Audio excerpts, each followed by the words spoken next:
Numru ta' fatti żvelati fl-aħħar jiem fil-medja juru li l-gvern qed jaħrab mill-kriżi tal-housing li ġaba bidejħu stess bil-politika ta' immigrazzjoni qawwija u bla pjan.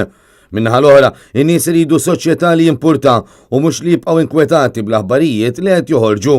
Hekk qal il-Partit Nazzjonalista fl-istqarrija f'isem il-kelliem tal-Oppożizzjoni għall-Akkomodazzjoni Soċjali Ivan Bartolo li fakkar kif aġenti tal-proprjetà stess iddikjaraw fil-medja li kirijiet ta' 200 jew 300 euro fix-xahar m'għadhomx jeżistu fis-suq Malti tal-kera, tant li dawn il-prezzijiet saru mill-anqas 500 euro fix-xahar.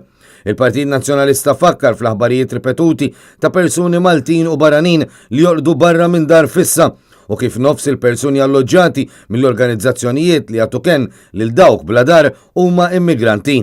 Fil-waqt li l-kap eżekuttiv il-ġdid tal-Awtorità ta' Djar qed jammetti li l-Gvern ma mhix biżżejjed dan il-qasam, għandek immigranti li qed ikunu sfurzati jgħixu frazzett tal-baqar.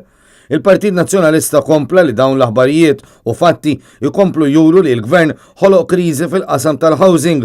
L-immigrazzjoni netta ta' 10,000 immigrant kull sena bejn l-2014 u l-2016 kif ukoll ta' 15,000 fis-sena li għaddiet qed twassal biex l-ekonomija tikber bil-popolazzjoni u mhux bil-produzzjoni.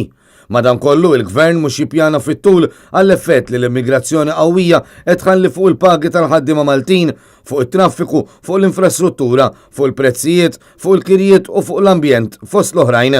Il-Gvern issa ilu 4 snin iwiegħed titjib fil-housing, anke bil-flus li ġejjin mill-beħ tal-passaporti. Iżda f'5 snin ma fetaħ l-ebda proġett tal-housing soċjali.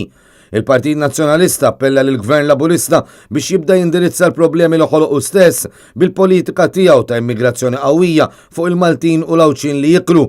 Iż-żidiet qawwija fil-kirijiet qed tinaqru b'mod sostanzjali mid-dħul tan-nies temmet tgħid l-isqarrija.